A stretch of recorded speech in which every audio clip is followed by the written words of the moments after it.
boa noite, gente linda, entrando aqui no Instagram também.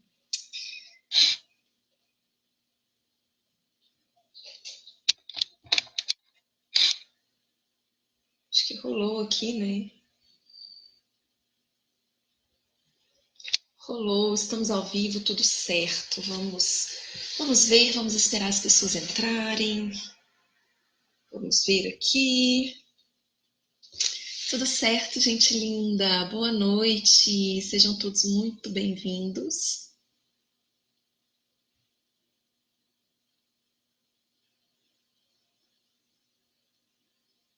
Olá, olá.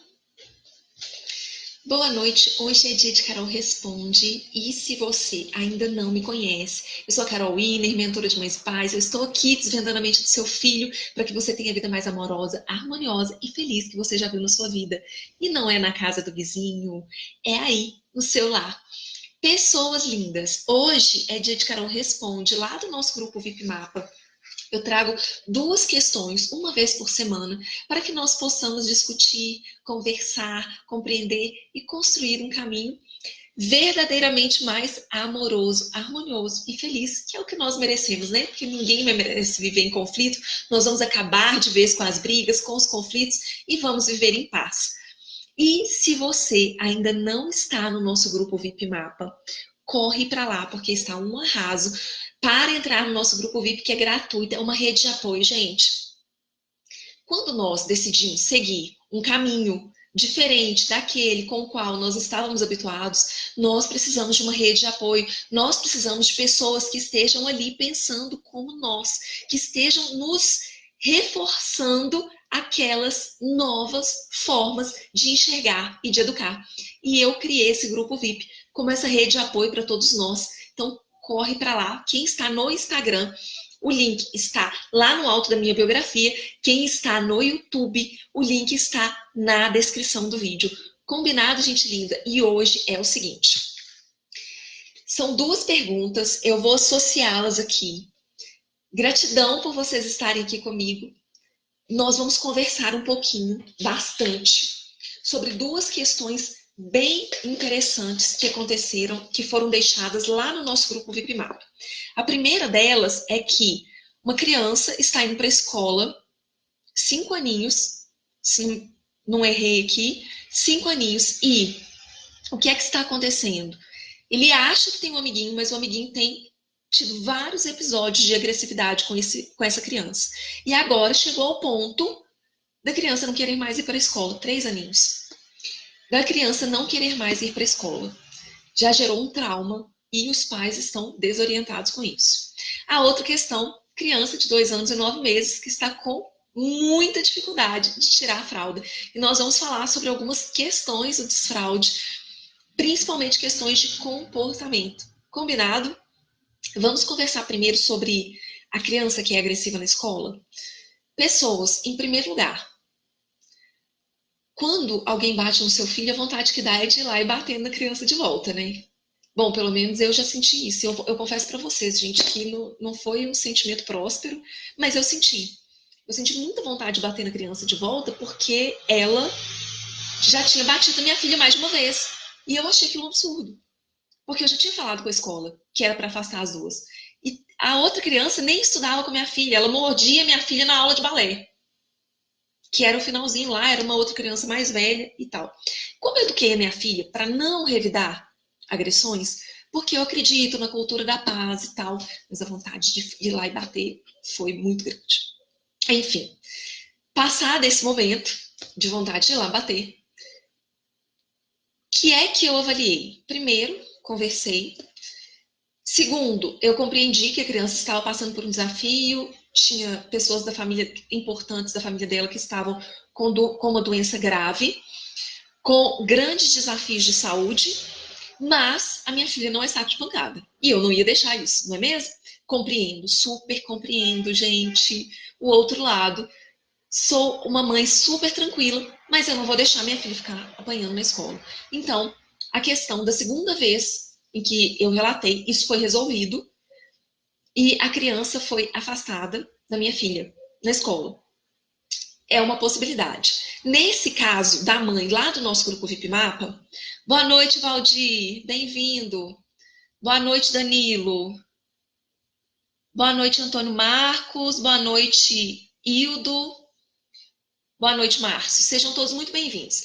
No caso dessa outra criança lá do nosso grupo VIP Mapa, o que é que está acontecendo? A mãe já relatou isso para a escola, mas os fatos continuaram a acontecer porque a criança acreditava que o coleguinha que estava com episódio de agressividade é amigo dele. Tanto que em determinadas situações ele nem estava compreendendo o que estava acontecendo. Então, existem algumas questões que eu acredito que são importantes de ser avaliadas. Eu trago sempre o olhar aqui para nós de consciência. E eu trago mais ainda o olhar de que o outro nem existe. Está tudo em mim. Está tudo em como eu olho e como eu compreendo. As crianças até 7 anos e meio, mais ou menos, elas estão fortemente ligadas ao inconsciente da mãe. Isso de acordo com a antroposofia, de acordo com a metafísica da saúde, ok? Elas estão fortemente ligadas ao inconsciente da mãe. De 7 anos e meio até mais ou menos 15 anos, as crianças estão fortemente ligadas ao inconsciente do pai. Carol, por que é que você está falando isso no caso de uma criança que está agredindo a outra na escola? Bom, o que está acontecendo com a mãe que o filho dela está precisando apanhar para que ela olhe para alguma situação que ela está vivenciando? Gente, coloca muito amor nas minhas palavras. Isso não é para culpar. Isso é para que nós possamos ser conscientes.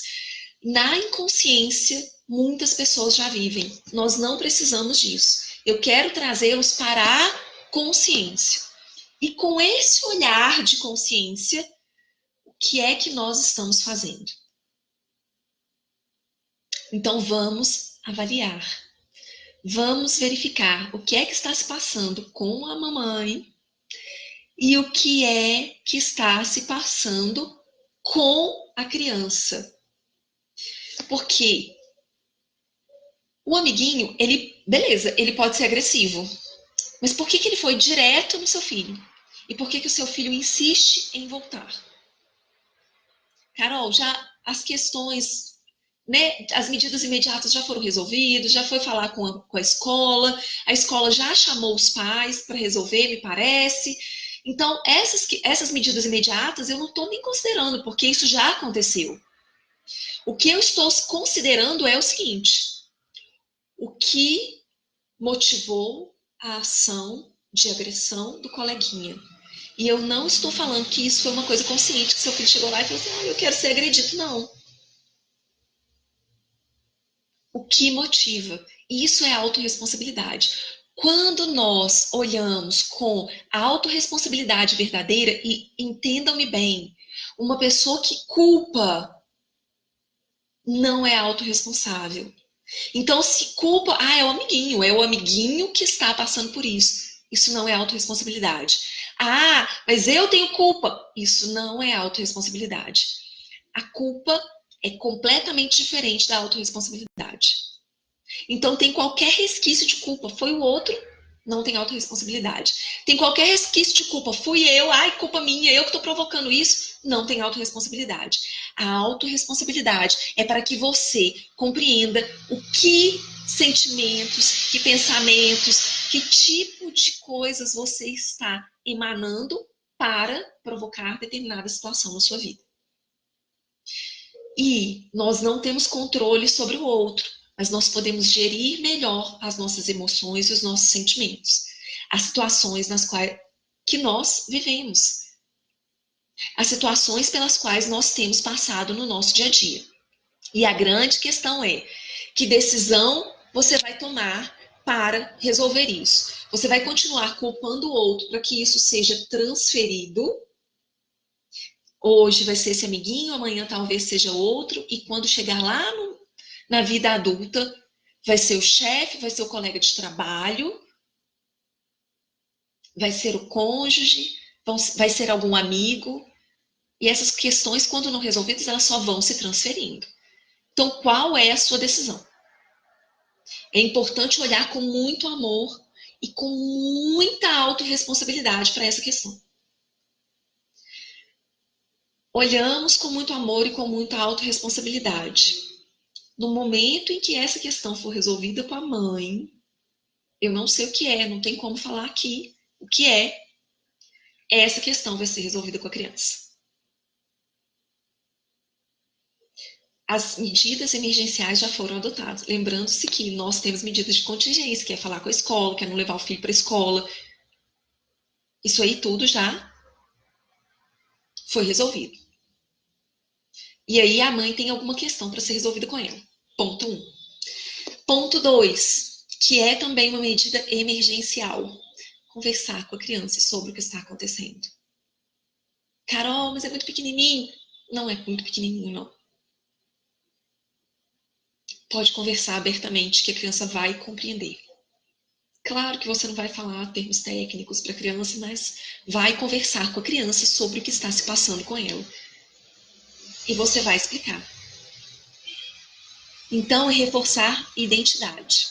Eu tenho um vídeo no YouTube que eu falo sobre como reforçar, ajudar o seu filho a reforçar, te ajudar a reforçar a identidade do seu filho. Você vai reforçar a sua e, por consequência, vai reforçar a do seu filho também. Mas, conversa.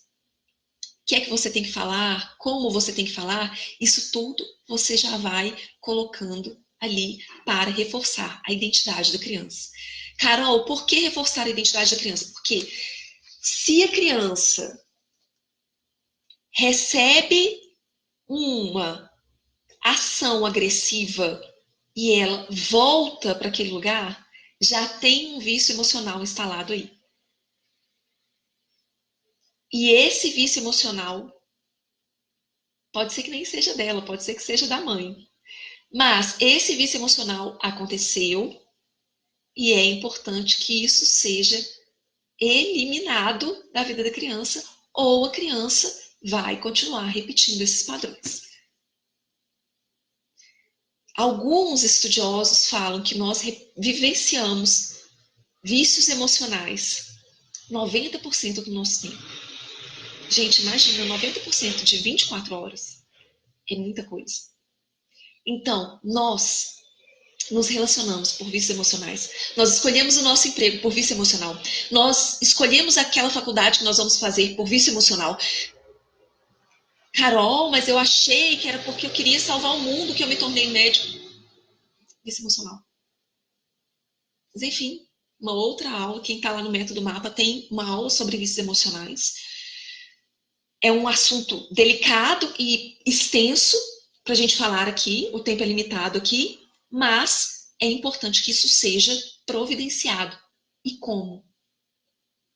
Carol, vamos reforçar a identidade, vamos deixar claro para a criança que ela não precisa mendigar a atenção do coleguinha, que ela não precisa ficar voltando quando ela não é bem-quista em algum lugar. E aos poucos nós vamos deixando de vivenciar, de achar que isso é o normal. Gente, porque isso não é o normal. Tá certo que nós somos da cultura da paz, da harmonia, da felicidade, mas nós não somos saco de pancada. Nós não precisamos suportar isso. Entendeu, mamãe? Então, às vezes, a mamãe tá lá engolindo um monte de sapo. E a criança servindo de saco de pancada na escola. Ok? Então, vamos avaliar isso, vamos ver como isso vai surtir efeito. Reformule, busque. Se você também está vivenciando, se você não é essa mamãe que perguntou isso, se você também está vivenciando uma coisa como essa, avalie essa questão das idades que eu falei. Avalie as questões que estão se passando na sua vida. Procure ajuda, porque se você não procurar ajuda para resolver, as situações vão ficar se repetindo indefinidamente. Por exemplo, a pessoa sai de um emprego, vai para outro, mas ela continua tendo aquele chefe que persegue. Ela continua tendo aquele colega ou aquela colega fofoqueira que estraga tudo na hora que tudo estava começando a dar certo. Ela continua perdendo dinheiro quando ela acredita que as coisas vão ficar melhores. É isso que é vício emocional. São esses padrões que vão se repetindo. E aí isso é uma decisão. Como é que você vai lidar com isso daqui para frente? Trouxemos para consciência. Agora, talvez você precise de ajuda para resolver isso e transformar, transmutar, como você queira chamar. Combinado, gente linda? A outra questão foi da mamãe que falou que está com o desafio do desfraude, né, gente? Ah, meu Deus do céu. O desfraude é mesmo um desafio, né? É um momento, eu fiz algumas anotações aqui, é um momento em que a criança, ela precisa muito de um carinho, de um afeto, e principalmente ela precisa de rotina. Por quê? Porque a criança precisa sentir segurança em outras coisas. Ela está ali vencendo uma etapa que está trazendo para ela novos desafios. Se ela não sente segurança nas outras partes da vida dela, aquele momento fica muito mais desafiador mesmo, né? Então, eu notei algumas coisas aqui. A primeira delas é sempre coloque na criança. A primeira delas de todas é tenha uma rotina bem estruturada. Carol, é engessada? Não. Não é engessada, mas é uma rotina para dar segurança para a criança, para que ela passe bem por essa fase. E na aula de ontem, porque eu venho aqui fazer live, gente, eu não venho só fazer live, não, é aula. É técnica, é conceito, estudos. Eu não venho aqui falar as coisas de achismo, não. É tudo comprovado. Então, na aula de ontem, eu falei sobre as questões do desfraude. Uma questão psicossocial, psicossexual, definida por Freud. Carol, mas isso não tem nada a ver, tem tudo a ver, é porque na cabeça do Freud era um pouquinho diferente, ele vem de um outro tempo, de uma outra época, mas não fica preocupado com isso, não, isso é, essa questão do sexual lá não é do jeito que é na cabeça do adulto, não, tá bom? Então, naquela aula de ontem lá, é só para vocês entenderem aí algumas coisas, e eu explico lá por que é que eu uso essa teoria do Freud e tal. Então, a criança precisa dessa segurança. Existem muitos desafios que são gerados quando a criança não passa bem, não é bem, essa fase não tem um trânsito adequado. Então, questões que vão ser geradas agora e na vida adulta, tá? Então, não fica aí esperando gerar trauma na criança e tal. Então, rotina bem estruturada, mas não engessada. Não é castigo para a criança, é ajuda para manter a segurança. Tenha isso em mente. Então, vamos para alguns conselhos, né, práticos. Primeiro, coloque na criança roupas que sejam fáceis de tirar. Gente, já é um desafio enorme o controle do esfíncter. Fazer xixi e cocô no vaso, no piniquinho. Já é um desafio gigantesco. Você ainda vai dificultar com uma roupa que não é fácil de tirar? Colocou um macacão na criança. Ai, meu Deus do céu, tem que tirar aqui, puxa dali, tira daqui. Não, gente, ajuda a criança. Coloca uma roupinha que é fácil de tirar. Compra roupinhas íntimas para ela. Tipo, olha, agora você vai usar calcinha igual a da mamãe ou cuequinha igual a do papai. Faça disso um acontecimento. Então, olha, vamos escolher, porque agora nós já estamos aí trocando, tirando a fraldinha, você já está crescido, já vai usar o troninho, já vai ao banheiro. Faça um acontecimento, vai lá com a criança, compra calcinha junto com ela, compra cuequinha junto com ela e faz disso uma festa. Para ser bem legal e essa fase ser bem tranquila. Sempre lembrar de repassar a mesma mensagem para a criança. Então é o seguinte, por que a rotina é tão importante? Se vocês... A gente começa, geralmente, tirando a fralda durante o dia, não é isso? Se vocês estão lá tirando a fralda durante o dia, ai, Carol, vou precisar sair. Então, vamos ver se a gente consegue, nesses momentos, né, de transição, não ficar saindo tanto. Por quê? Porque o sair da rotina gera insegurança para a criança. E aí o processo que às vezes já estava evoluído, o que vai acontecer? Vai regredir. Então, vamos evitar um pouquinho. Então, deixa a criança, ou vá para algum lugar em que a criança possa ficar. só de calcinha ou só de cuequinha, por exemplo, com shortinho, que não precisa colocar a fralda. Então, o que é esse passar sempre a mesma mensagem? Durante o dia agora nós não usamos fraldinha mais. Só que se você muda e durante o dia você decide que vai passar colocar a fraldinha, isso gera uma confusão na cabeça da criança e fica bem difícil dela compreender. Outra coisa, se tiver irmã ou irmã mais velho, peça para contar como é que foi. Peça para contar o tanto que é divertido não usar fraldinha. Como é que é muito mais legal correr sem fraldinha, porque a fraldinha atrapalha, né, gente? A locomoção ali. Pede para contar como é que é legal descer no escorregador. Fala com ele assim: nossa, você consegue. Você, afinal de contas, você é meu irmão, é minha irmã. Não em tom de comparação, mas em tom de elevar ali o ânimo da criança para aquilo, de achar que é uma coisa divertida.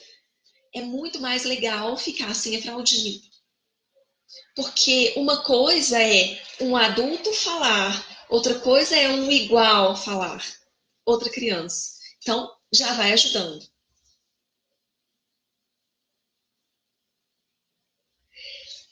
Nesses momentos em que a criança, eu falei sobre isso na aula de ontem, nesses momentos em que a criança está sem a fraldinha, tá tudo bem, gente, se acontecer acidente, porque vai acontecer. Então, fala com a criança que tá tudo bem. Fala assim, tudo bem, a gente resolve, a gente limpa. Mas você viu o que aconteceu? Você prestou atenção? Coloca a criança para ficar consciente do corpinho dela. Olha só, deu uma vontade? Aqui em casa, por exemplo,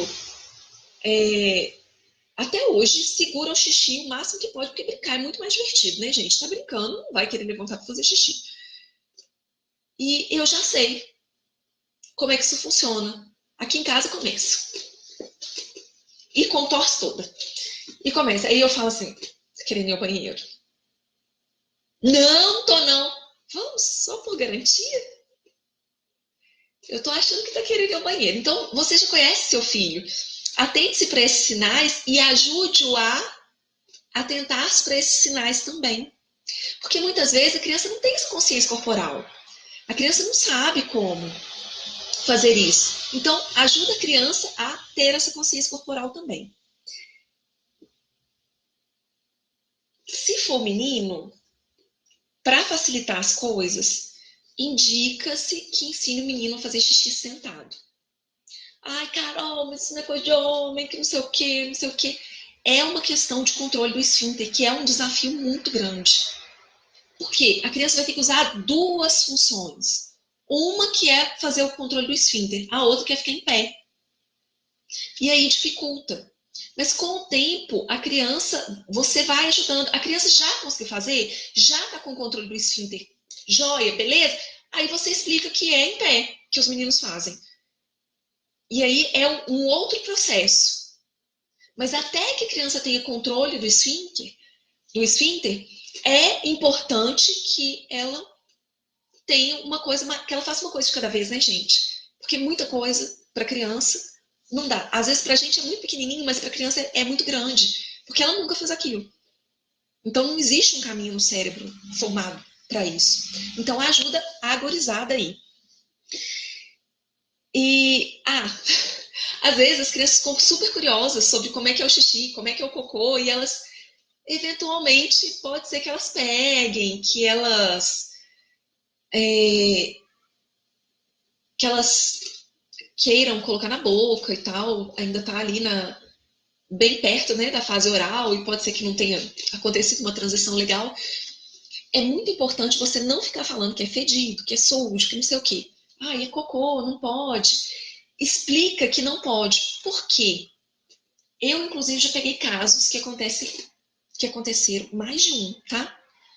Com meninos e meninas que não faziam cocô, porque a mãe e o pai falavam que era fedorento, que era sujo, e a criança não conseguia entender como é que uma coisa fedorenta, suja, podre, saía de dentro dela.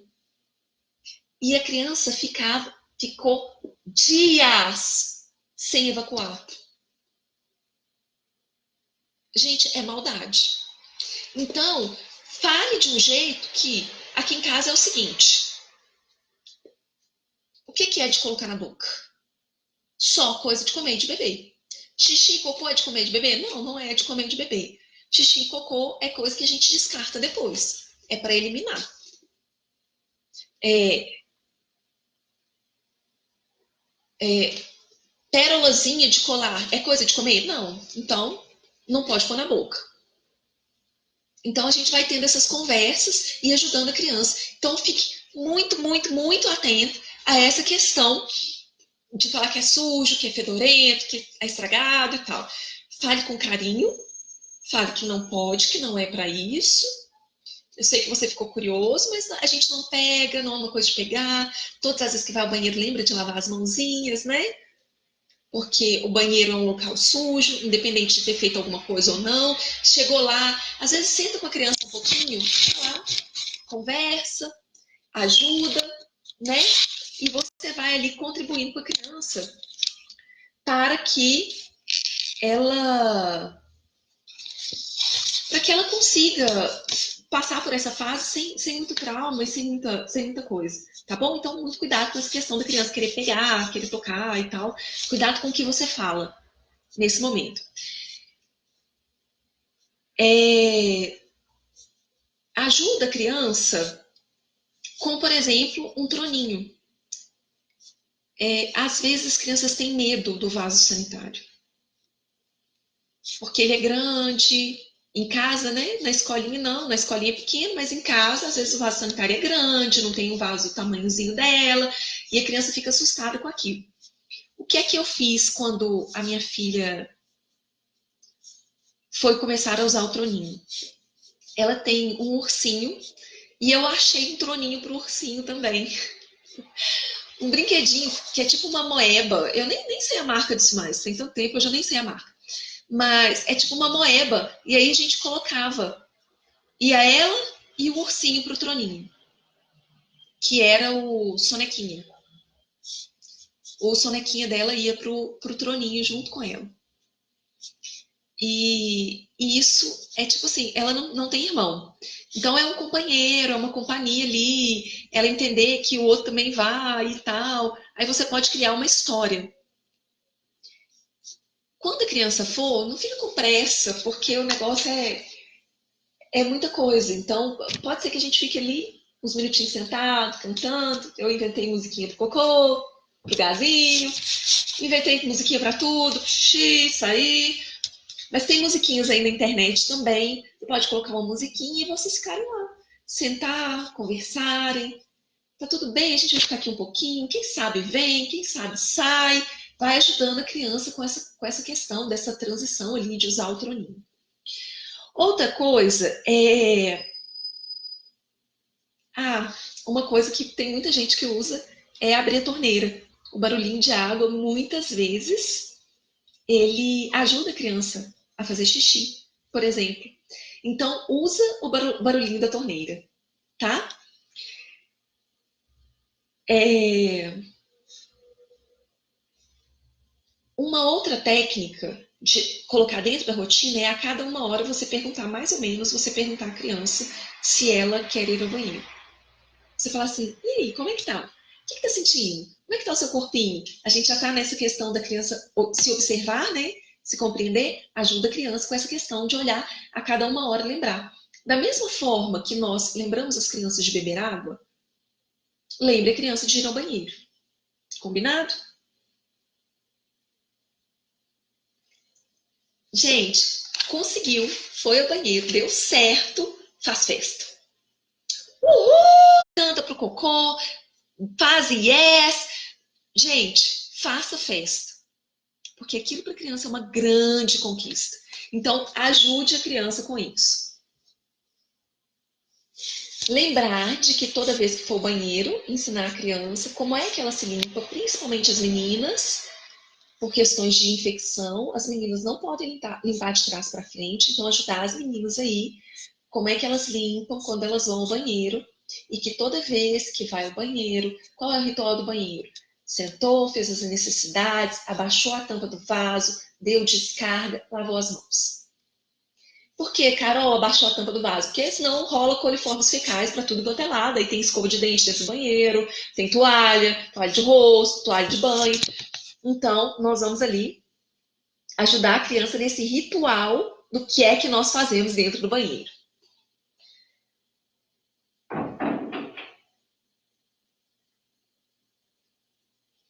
Colocou ali, às vezes a criança tem medo da descarga, né, gente? Então, se a criança tiver medo da descarga, fala assim, olha aqui, mamãe vai dar descarga, papai vai dar descarga, eu vou ajudar com isso e tal, mas não force. Mostra para ela e com o tempo ela vai perdendo esse medo. Já para remover a fralda da noite, é importante que a criança já esteja no processo de controle do esfíncter. Então, lembre a criança sempre de ir ao banheiro antes de deitar. Sempre. Vá diminuindo a quantidade de água que a criança toma à noite. Eu sei que a criança sempre pede um copo d'água na hora que deita, porém, você pode ir diminuindo a quantidade. Intensifique a quantidade de água que ela toma ao longo do dia e diminua durante a noite para não ficar acumulando água na bexiga, né? Deixa o troninho perto da cama, porque às vezes a criança levanta, tem criança que vai sozinha e tal. Se isso acontecer, ótimo. A recomendação é que a fralda noturna seja retirada após 5 noites seca. Aí a criança já está ali no processo. E lembrar sempre que é um processo que não é um processo rápido, não é um processo tão simples, mas essa demanda vai ser uma vez só, né, gente? A gente não vai mais precisar ensinar a fazer xixi, cocô no troninho, no vaso. Então, é uma